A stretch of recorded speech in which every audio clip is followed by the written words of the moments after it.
E previsione del tempo? Ah, ha fatto bene, una bella domanda. Previsione del tempo, guarda che abbiamo fatto la divinazione delle calende, come si fa... Ma non cosa spiega? La divinazione delle calende, si ciappa le seole, si taglia a metà e viene fuori le tuniche.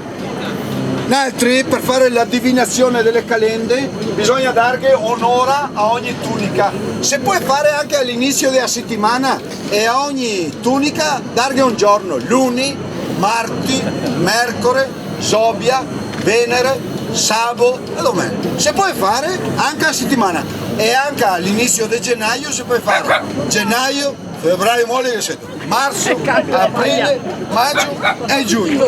Allora si mette questa cipolla, dopo si mette del sale grosso, come che abbiamo fatto un'altra stamattina, perché qui le organizzazioni mi hanno detto ciao, io ti che sei seduto, poi ti sapermi dire se un po' piove. Sì, guito, volentieri, è perché non si fediamo mia delle previsioni del tempo.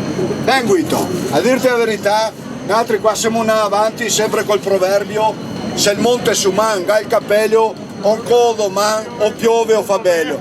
Però mi pareva che fosse un po' generico questa cosa. Abbiamo voluto essere più precisi. Allora abbiamo fatto la divinazione delle calende. Si mette il sale grosso, questo è delle 10 di stamattina. Alle 10 di stamattina abbiamo messo il sale grosso. Se il sale grosso si desfa, fa vedere.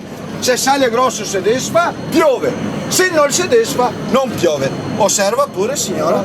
Io ho sciolto, fa passare là e dopo portimelo in drio. Guarda, scusa, Zanini che guarda. Dito che il sale è buon. Vieni qua. Buon.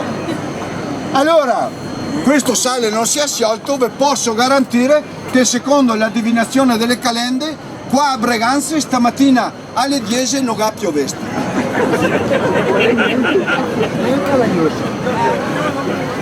Neanche alle 11. Neanche a mezzogiorno. Che vedi il sale sotto arso. 3 mesi. Mezzogiorno un botto le do le 3. Alle 3 sale in chiaro. Signore e signori, a Breganze in piazza alle 3 non ha piovesta.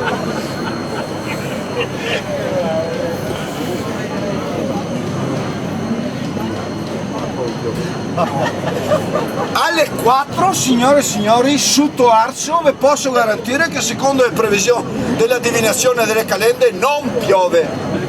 Attenzione, perché in ragazzi manca qui del tieni e detto ciò. Siamo stufi di questo proverbio, se il monte su manga il capello un codo mano piove o fa bello.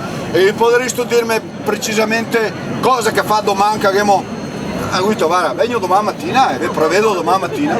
Sono alla mattina, messo sulle seule, come sia dalle 8 la mattina fino alle 6 di sera, insomma le seule sottearse, a che guito, ancora alle 8 la mattina, state tranquilli che oggi non piove, sale sotto arso.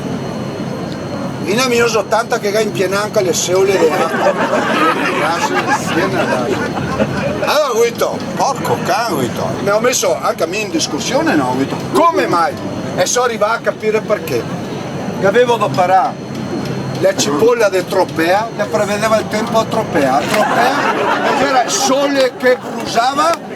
Allora il consiglio è toppare seule nostrane del posto, perché le seule del posto le prevede nel posto.